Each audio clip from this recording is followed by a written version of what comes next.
तो दोस्तों फाइनली जो इंडिया के जेट इंजन डेवलपमेंट के प्रोग्राम है उसे लेके एक बहुत ही बड़ा खबर आया है और ये खबर है कि फ्रांस और भारत के बीच में आने वाले कुछ महीनों के अंदर ही नए जेट इंजन को डेवलप करने के लिए समझौते कर लिया जाएगा। पर दोस्तों यहाँ पे सबसे बड़ा बात यह है कि भारत और फ्रांस अब एक साथ मिलके 110 किलोन्यूटन थ्रस्ट वाले इंजन नहीं बल्कि इससे भी ताकतवर 125 किलोन्यूटन थ्रस्ट वाले इंजन का डेवलपमेंट करेगा। और दोस्तों आज के इस वीडियो में आप लोगों को बताऊंगा कि भारत और फ्रांस जेट इंजनों के डेवलपमेंट को लेकर किस तरीके से आगे बढ़ रहे और क्यों भारत के द्वारा 110 किलोन्यूटन थ्रस्ट के जगह में 125 किलोन्यूटन थ्रस्ट वाले इंजनों के डेवलपमेंट को अब तरजीह दिया जा रहा है। तो दोस्तों डिटेल में इस विषय के बारे में जानने के लिए वीडियो के आखिर तक बने रहिए और चैनल को सब्सक्राइब और वीडियो को लाइक जरूर कीजिए। तो दोस्तों रिपोर्ट के मुताबिक भारत और फ्रांस के बीच में जल्द ही संभावित आने वाले कुछ महीनों के अंदर 125 किलोन्यूटन थ्रस्ट वाले इंजनों के ज्वाइंट डेवलपमेंट को लेके एक डील संपूर्ण हो जाएगा। बेसिकली इस इंजन का डेवलपमेंट भारत और France indigenous 5th generation fighter aircraft मतलब AMCA प्रोजेक्ट में इस्तेमाल करने के लिए कर रहा है और इंजन के डेवलपमेंट के लिए भारत के defence research and development organisation मतलब DRDO और फ्रांस के इंजन निर्माता सैफ्रॉन कंपनी के बीच में कोलैबोरेशन होगा। इस मामले में जानकारी रखने वाले उच्च अधिकारियों की तरफ से हाल ही में ही बताया गया है कि एक्सटर्नल अफेयर मिनिस्टर मतलब डॉक्टर एस जयशंकर जो कि एक हफ्ते पहले ही फ्रांस के दौरे पे थे, वहां पे उनका फ्रांस के डिफेंस मिनिस्टर फ्लोरेंस पार्ले के साथ इस मुद्दे को लेकर चर्चा हुआ। बेसिकली अधिकारियों का यह भी मानना है कि एग्रीमेंट आने वाले 1 या 2 महीने के अंदर हो जाएगा। जबकि इससे पहले जब पिछले साल के दिसंबर महीने में फ्रांस के defence minister Florence Parly Bharat के दौरे पे आए थे, तब एक समारोह में भारत के डिफेंस मिनिस्टर राजनाथ सिंह के द्वारा बयान देते हुए बताया गया था कि फ्रांस के बड़े बड़े कंपनी भारत में स्ट्रेटेजिक पार्टनरशिप के साथ भारत के कंपनी के साथ मिलकर जेट इंजन निर्माण करने के लिए भारत आ रहा है।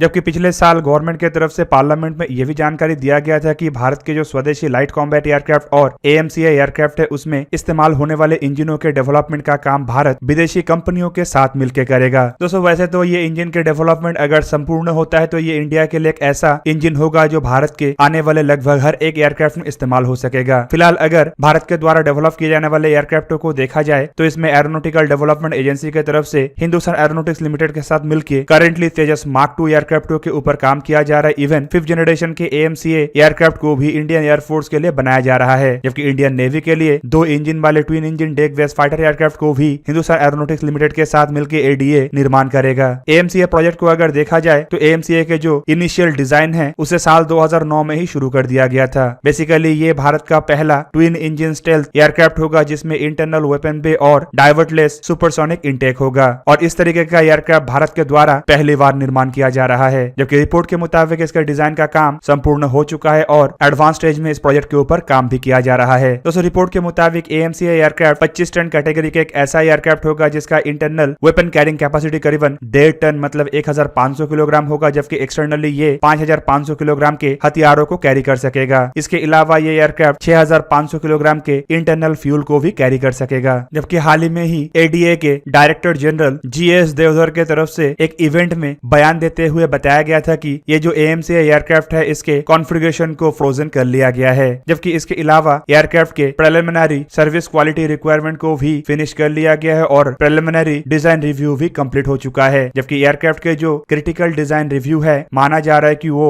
इस साल के अंत तक कंप्लीट कर लिया जाएगा। एयरक्राफ्ट के रोल आउट का प्लान साल 2024 का है, जबकि एयरक्राफ्ट के फर्स्ट फ्लाइट का प्लान साल 2025 का है। डॉक्टर देवधर ने यह भी बताया कि AMCA एयरक्राफ्ट को स्टेल्थ और नॉन स्टेल्थ दोनों ही कॉन्फ़िगरेशन में बनाया जाएगा और इसे टोटल 2 फेज में डेवलप किया जाएगा, जिनमें AMCA Mark 1 असल में एग्जिस्टिंग GE414 इंजनों के साथ डेवलप होगा, जबकि AMCA Mark 2 एडवांस और अधिक पावरफुल इंजन के साथ डेवलप होगा जो फिलहाल ज्वाइंट डेवलपमेंट में बनाए जाने का इरादा बनाया जा रहा है। जबकि अधिकारियों का यह भी कहना है कि एक बार फ्रांस के साथ एग्रीमेंट हो जाने के बाद AMCA एयरक्राफ्ट और इन इंजनों के डेवलपमेंट के काम को पैरेलल आगे बढ़ाया जाएगा ताकि टाइमलाइन को मेंटेन किया जा सके। जबकि दूसरी तरफ एयरक्राफ्टों के मैन्युफैक्चरिंग और प्रोडक्शन स्पेशल पर्पज व्हीकल मतलब SPV के तहत होगा, जिसमें प्राइवेट पार्टनरों को भी इन्वॉल्व किया जाएगा। जबकि दोस्तों इसके साथ साथ जो नेवी के एयरक्राफ्ट कैरियरों के ऊपर इस्तेमाल होने वाले एयरक्राफ्टों के डेवलपमेंट है मतलब twin engine deck based fighter aircraft, उसके काम को भी आगे बढ़ाया जा रहा है। कई सारे जगहों में डॉक्टर देवधर के तरफ से यह भी बताया गया है कि इस एयरक्राफ्ट मतलब twin engine deck based fighter aircraft और भारत के जो AMCA एयरक्राफ्ट है इसमें कई तरीके के समानताएं होगा, खास करके टेक्नोलॉजी और इक्विपमेंटों के मामले में। जबकि दोस्तों इंजन के डेवलपमेंट के इतिहास को अगर देखा जाए तो भारत की तरफ से इससे पहले एक अनसक्सेसफुल अटेम्प्ट किया गया था जब तेजस एयरक्राफ्टों के डेवलपमेंट का काम शुरू हुआ था। इस दरमियान कावेरी इंजन का काम भी शुरू किया गया और 30 साल के काम काम के बाद और करीबन 2035.56 करोड़ रुपया खर्चा करने के बाद ये इंजन संपूर्ण ना हो सका। बेसिकली इस इंजन के कारण ही तेजस एयरक्राफ्ट 2 के प्रोग्राम कई साल तक डिले भी हुआ। आखिरकार इंजनों के सफल ना होने के कारण भारत के द्वारा तेजस एयरक्राफ्ट के प्रोग्राम को आगे बढ़ाने के लिए इसमें अमेरिकी इंजनों का इस्तेमाल किया गया। जबकि दूसरी तरफ अगर फ्रांस और भारत के बीच में कोलैबोरेशन को देखा जाए तो भारत के जो इंडिजिनियस एडवांस लाइट हेलीकॉप्टर ध्रुव है उसमें इस्तेमाल होने वाले शक्ति इंजन असल में भारत के हिंदुस्तान एरोनॉटिक्स लिमिटेड और फ्रांस के सैफ्रॉन के बीच के जॉइंट वेंचर का ही नतीजा है, जिसके तहत इन इंजनों के खाली डेवलपमेंट नहीं बल्कि इन्हें बड़े मात्रा में भारत में प्रोड्यूस भी किया जा रहा है और भारत के हेलीकॉप्टरों के आवश्यकताओं को भी इन इंजनों के द्वारा ही पूरा किया जा रहा है। पर दोस्तों बड़ा बात यह है कि अब तक जहां पे 110 किलोन्यूटन थ्रस्ट वाले इंजन के डेवलपमेंट का बात कहा जा रहा तो वहीं पे अचानक क्या हुआ जो भारत की तरफ से अब 125 किलोन्यूटन थ्रस्ट वाले इंजन का डेवलपमेंट फ्रांस के साथ किया जाएगा। तो ऑब्वियसली इसके कारण हो सकता है भारत के आवश्यकताएं है। इवन आपके जानकारी के लिए बता दूं कि भारत इन इंजनों का इस्तेमाल खाली अपने AMCA एयरक्राफ्टों में नहीं बल्कि इसके अलावा सिंगल इंजन के जो तेजस मार्क 2 एयरक्राफ्ट है उसके कुछ एनहांस वेरिएंटों में भी करना चाहता है। और 125 किलोन्यूटन थ्रस्ट वाले इंजन के ड्राई थ्रस्ट भी इतना अधिक होगा कि इसका इस्तेमाल तेजस मार्क 2 एयरक्राफ्टों में भी किया जा सके। इवन मध्यम वजन के इन एयरक्राफ्टों में अगर बड़े आकार के इंजनों का इस्तेमाल होता है तो एयरक्राफ्टों के परफॉर्मेंस भी बेहतर होगा और साथ ही साथ एयरक्राफ्ट अधिक रफ्तार से उड़ान भी भर सकेगा। दोस्तों इंजनों के डेवलपमेंट के अगर फ्रांस के ऑफर को देखा जाए तो इससे पहले फ्रांस की तरफ से भारत के कावेरी इंजन को सुधारने का भी ऑफर किया गया था। साल 2016 में पहली बार इंडियन मीडिया की तरफ से रिपोर्ट आया था कि फ्रांस के द्वारा कावेरी इंजन प्रोजेक्ट में 1 बिलियन यूरो इन्वेस्ट करने को लेकर ऑफर किया गया है, जिसमें कावेरी इंजनों को एक ज्वाइंट डेवलपमेंट मैकेनिज्म में सुधारा जाएगा और उसे इतना हद तक सही किया जाएगा कि इसका इस्तेमाल साल 2020 तक तेजस एयरक्राफ्टों में हो सके। जबकि इस साल के अंत में मतलब साल 2016 के अंत में DRDO के तब के director general for aeronautics cluster doctor CP रामानारायण की तरफ से यह कंफर्म किया गया कि फ्रांस के जो स्निग्मा है वो भारत को 36 राफेल एयरक्राफ्टों के डील के तहत कावेरी इंजन को रिवाइव करने का ऑफर किया है। जबकि बाद में यह भी रिपोर्ट आया कि कावेरी इंजनों को रिवाइव करने के लिए फ्रांस की तरफ से अपने M88 के टेक्नोलॉजी के भी शेयर का बात कहा गया था। पर दोस्तों कावेरी इंजन के रिवाइव के प्रोजेक्ट को किस तरीके से आगे बढ़ाया गया या आगे बढ़ाया गया कि नहीं बढ़ाया गया इसके बारे में फिलहाल कोई जानकारी नहीं है। पर डिफेंस एक्सपो 2020 के दरमियान फिर से एक बार भारत के इंजनों के डेवलपमेंट के चर्चा तब मीडिया में आया जब भारत और ब्रिटेन के कंपनी रोल्स रॉयस के बीच में एक MOU हुआ। रिपोर्ट के मुताबिक ये MOU एक नए 110 किलोन्यूटन थ्रस्ट वाले इंजन के डेवलपमेंट को लेके था।